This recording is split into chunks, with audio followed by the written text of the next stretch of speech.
Another Antsonarock video. Welcome to the Ant Corner. Hey there Ant fans, welcome back to another Antsonarock review. In this episode we're going to be looking at Ant's Hood's video. This one is called Update on My Leaf Cutters and They Like to Bite. Thanks to Ant Davey for gifting them to me. So, it's going to be a good video. I always enjoy Hood's videos. Let's see what we got here.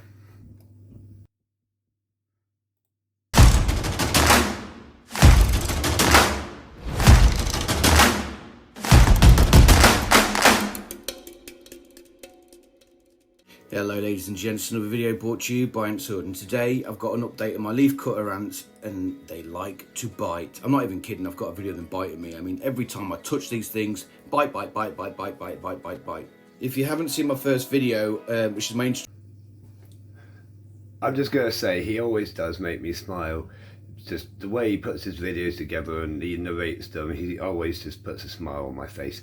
Also, just in the first shots there, some brilliant footage. So gotta give it to Ant's Hood. He got some brilliant footage of these amazing looking ants. They are absolutely stunning, aren't they? So let's carry on and see if he makes us laugh a few more times. I expect he will. introduction stroke care video into micronermics. I'll put a link in the top right corner now.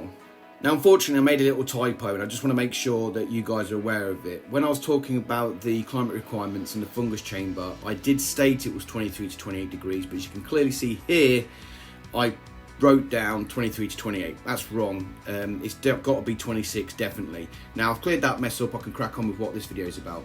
Now, first off, I'm going to apologise for the shaky... So, fair play to Hood. He made a mistake in one of his videos, whether it was just written or whatever. And he's sorted it out. In this video, he called out his own mistake and he's correcting it to make sure he's putting out that right information. So fair play to him for that. So that's really cool. Carrying on. Video, I've got big fat bingo wings and I keep knocking it when I'm trying to film. This setup is the Rakushi setup that's specifically designed to look after leaf cutter ants. Myself and a couple of other content creators and some other people actually are actually trialing this to see how we get on with it. And I have to say that I've always been scared of keeping leaf cutter ants because they're notoriously difficult to look after and to get the climate right. But this setup has it bang to rights. It is made keeping these very easy, and I cannot wait for it to go to full retail, which I don't think is too far away. It's got a couple of minor tweaks to do still, because I think that it will make leaf cutter ants, apart from the price of them, because they're like 150 quid at least, more accessible for the average Joe ant keeper and more viable to look after without panicking too much about the setup. But like I said, check my last video out for this setup, so I'll talk about it in a bit more detail. The only negative I've got about this setup is probably it's a bit too small, because when you put quite big leaves, and you can see here, and look, I've got a little bitey, I'll do a video on that in a second, it's difficult to clean out and it gets congested very quickly, as you can see here. I can't wait to get some extra pods to make it easier. Now, I don't get this opportunity very often because the outworld's curved. It doesn't really favour decent He's being bitten by a leaf cutter ant, so that's pretty cool. Really good footage as well, and yeah, they definitely do like to bite, don't they, Hood? Definitely. Because the outworld's curved, it doesn't really favour photography, and because of the lenses that I use for my phone, I can't really get any decent macro shots like this. But this is a great opportunity to distract her while she's chewing. Well, I knew he'd make me smile again. He's letting an ant just bite, like he said at the start of the episode, actually. Just biting away at his finger. Well done, Hood. My finger off and to have a good look at her, and look how beautiful she is. She's actually one of the majors. They're very polymorphic. They've got a lot of different sizes for different casts. Hopefully we'll go into that in a bit later. But look at the spines all over her. Not just the spines predominantly on her back, but the bumps all over her as well, and the tiny spines. She's just beautiful. She's got big long spider legs and obviously really strong mandibles. Just look how she's pinching me. She's actually pierced my skin, but doesn't make me, as you can see there, but doesn't actually make me bleed. Very beautiful ant. I've got some more footage of this as well. I might put in a little bit extra video. If I do, that'll be at the end if you want to check it out. So I've actually got quite a lot of footage of these this week that I've not used. Now, for a foundation chamber, this setup's awesome, but what I've found is when I put bigger leaves in, as you can see here, this was actually covered by leaf as well. They've moved all of the growing fungus, well, most of it, underneath the leaves. So when I removed it, you can see it's detached from the main fungus guard. Keep it there. And as if I remove it, it's not going to be detrimental to them because the climate's cool, I am going to remove it. Like I said before, I really like this setup. It's really... So there's some really great information from Ant's Hood there about how to keep them in the setup. Obviously it is a learning process, as he states earlier in this video. It is a trial and error process with this enclosure still. It's still getting its tweaks before it's full release. He's really lucky to have it and absolutely amazing, so I suggest you check out this video. I will put a link in the description below, of course. So check out this full video that I'm not going to show all of it of right now, and have a real look at this enclosure. It's easy to look after them, but the only issue I've got is a bit small. So when I've got leaves in there, it does get quite compact quite quickly, and I'm not particularly fond of that. I want to keep it nice and clean, so I've got good observations of the ants and stuff like that. Now, traditionally speaking, leaf cutters have 3 pods. One's to put the leaves in, the middle one's for the fungus, and the right one, argument's sake, is where you put they put the trash.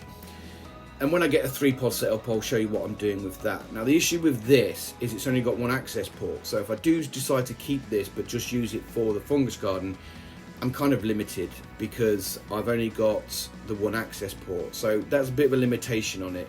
Maybe Rakushi wants to put another one in there. I know this is a foundation chamber, but you know, and that's the whole point of the mesh as well. You can pick up the whole fungus and then drop it into the correct chamber. So that's cool, I get that. But if I want to keep it in this, or maybe money's tight, then I'm kind of restricted in those regards. So maybe Rakushi could look into that. Maybe he just says, Hood, shut up, the way I'm going to do it is cool.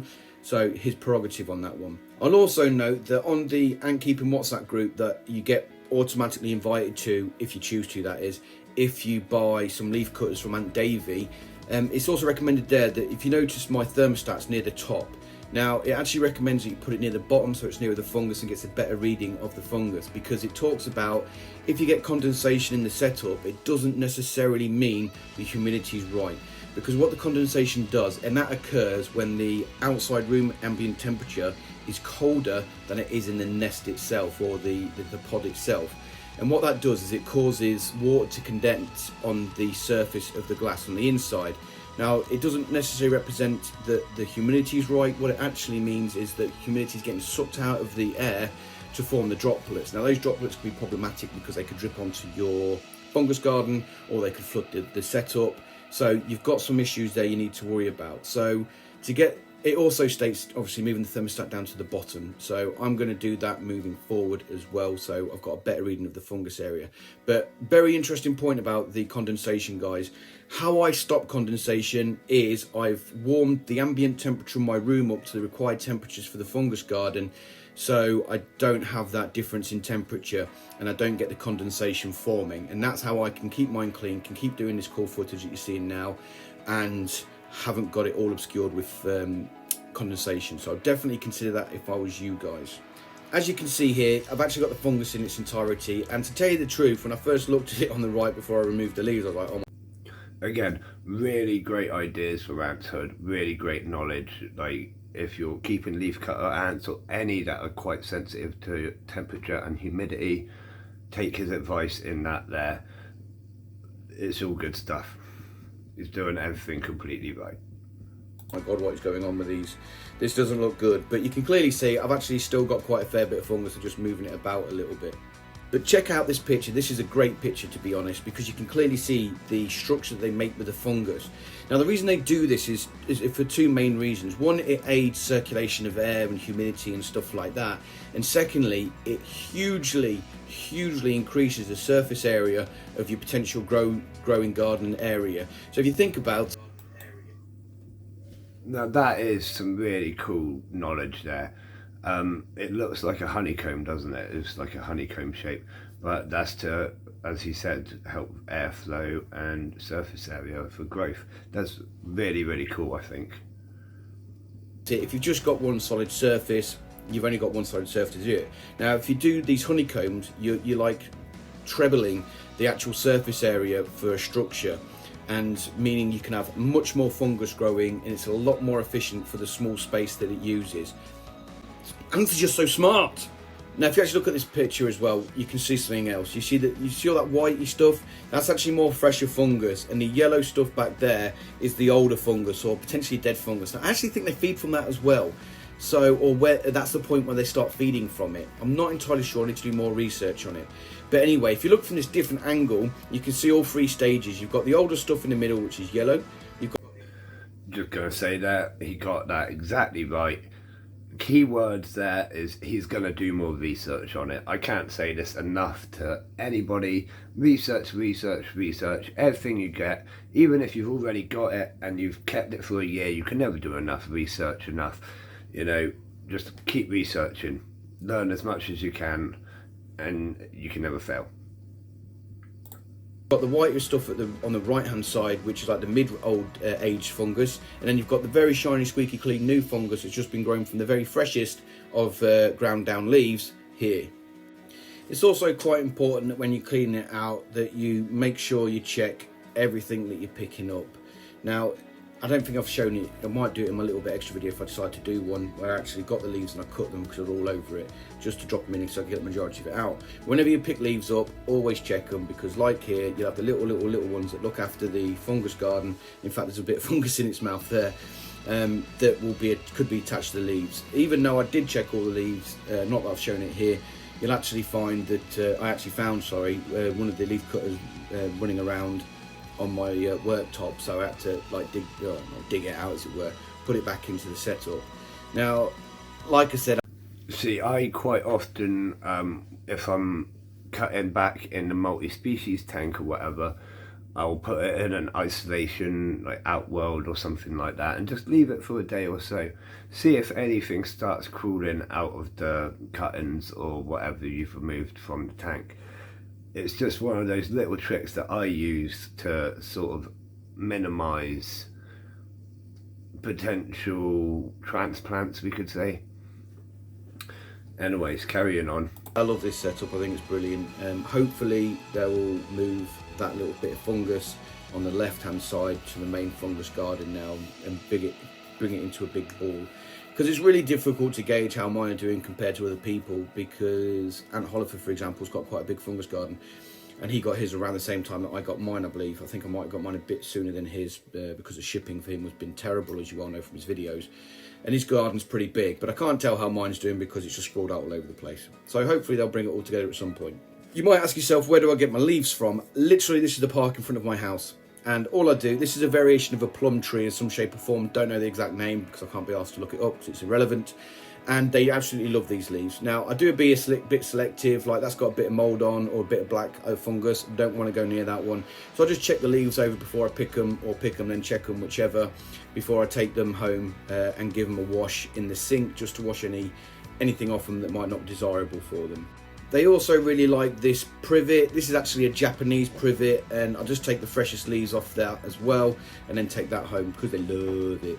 Now, this is actually my terrarium that I built in a little video, and that's some of the model that I showed in my video, my AC video.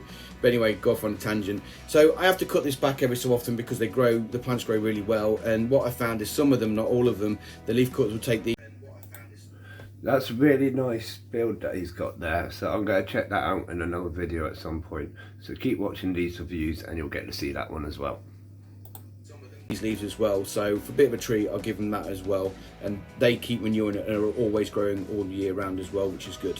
I also give them the rose petals that I got from Aunt Davy as well. These are dried. Now, they do recommend you don't give them these rose petals all the time because they are dried. Now, the workers get a lot of their moisture from the leaves. They also get some of the carbohydrates from the leaves as well, and that's why you need to give them fresh leaves. Otherwise, you do run the risk of them dying off because they will not be supported solely on these. But they are great for a little treat. Now, I don't get this, guys. I seriously don't get it, and I see it a lot, more than you'd expect on the different forums that I'm part of due to leaf cutters, and people asking me questions. And this is buying flowers from florists and stuff like that. Now, unless you've got an uber hippie, organic, vegan, and any other weirdo thing you can think of style shop, they're going to be treated with pesticides and they're going to be treated with antifungal, because, as you know as well as I do, because I've got a massive issue with it in my garden, black spot is a fungus that infects roses. So they get sprayed with antifungal all the time. So if you buy any from the florist, unless it's a super hippie one, the likelihood is it's been treated with antifungal and antiparasitic pesticides and stuff like that. So if you buy them, anything like that from a shop that's really designed to be a display will be sprayed. I'm just going to say that's some really cool footage as well there. He's got some really great footage.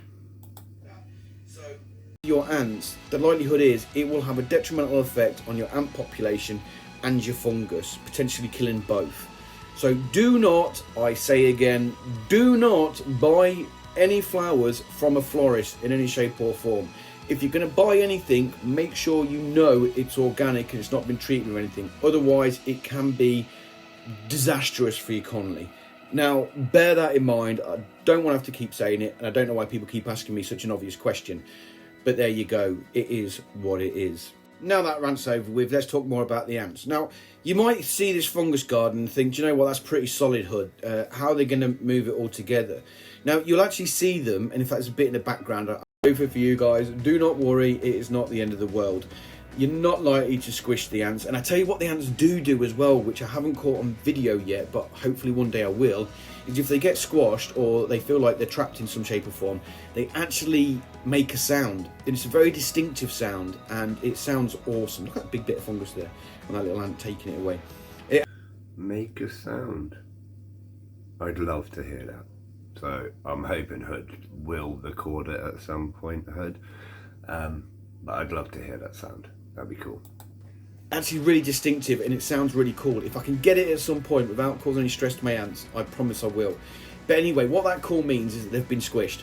And if they do get squished by the fungus, they'll give out that call. It won't kill them because they're strong, but it'll give out that sound, and then its mates will come and help it out and dig it out for it. So if it does fall over, it's not a disaster or anything like that. I don't think you can see this here, but you did see in some footage earlier. I did put on Instagram a couple of last week, or the week before, about my queen thinking she was on her way out, but she was just super still because she'd been disturbed. I've seen her since then in the fungus garden, and she is happy as a Hindu cow. She is absolutely fine. There's no dramas with her at all. So I did panic, to be fair. It's good to hear that the Queen's doing well and it wasn't an issue. The other video, like you said, he did panic. It did look for a little bit that it wasn't looking good and she might have been dead, but it's nice to hear that she's doing much better, because this is going to be a great colony to watch in the future. I generally thought every time I've seen a queen ant like this, she's on her way out, but I think it's just a defensive mechanism from her, to be fair, because she's fine, which is great news. Anyway, I will stop talking rubbish now. I hope this has been pretty much a broad update of my ants and how I... So that's it for that video. That was a really great video actually from Ants Hood. Update on his leafcutter ants, and they like to bite. That's Hood for you. But yeah, really great video. I enjoyed that. I hope you do too. Check out the link in the description to check out the full video. Check out my Discord. Check out my Patreon. You know the drill. Don't forget to subscribe as well. I always forget to say that. And as always from me, see you again, Ant fans. A massive shout out to my Patreon supporter, Kevin Rogerson. You're an absolute legend. If you're interested in supporting my channel through Patreon, then check out the link in the description. And as always from me, see you again, Ant fans.